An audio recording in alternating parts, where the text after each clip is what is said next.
చిత్తూరు నడివీధి గంగమ్మ జాతరకు విస్తృత ఏర్పాట్లు చేస్తున్నట్లు చిత్తూరు మాజీ ఎమ్మెల్యే సీకే బాబు తెలిపారు.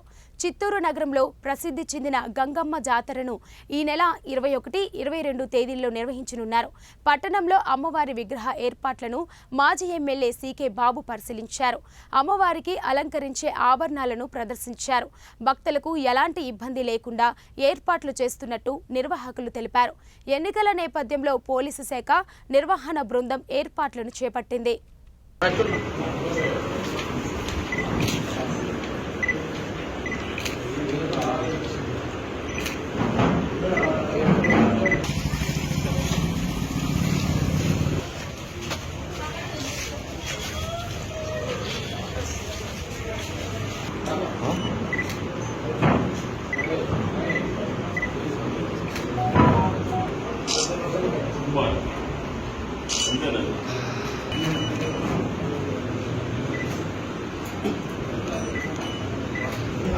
ఎలక్షన్ వల్ల పోస్ట్పోన్ అయింది.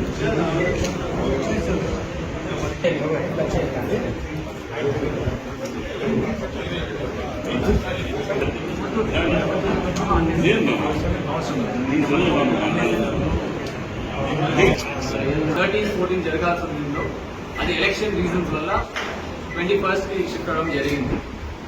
దానికి రీజన్స్ వచ్చి పోలీస్ చెప్పడం సెక్యూరిటీ అండ్ సేఫ్టీ రీజన్స్ వల్ల షిఫ్ట్ కావడం జరిగింది. సో ఇప్పుడు 21st, 22nd జాతర అనేది ముందు ఎట్లయితే మనకు జరుగుతుందో అదే ఎస్పీ గారు కూడా మనకు అన్ని సెక్యూరిటీ ఫోర్సెస్ కానీ అన్ని ప్రొవైడ్ చేస్తారని చెప్పడం జరిగింది. సో అది కాకుండా హోంశక్తి కానీ మనకు ముందైతే ఎట్లయితే జాతర సిస్టమేటిక్ గా జరుగుతుందో అదే రకంగా ఈసారి కూడా జరుగుతుంది.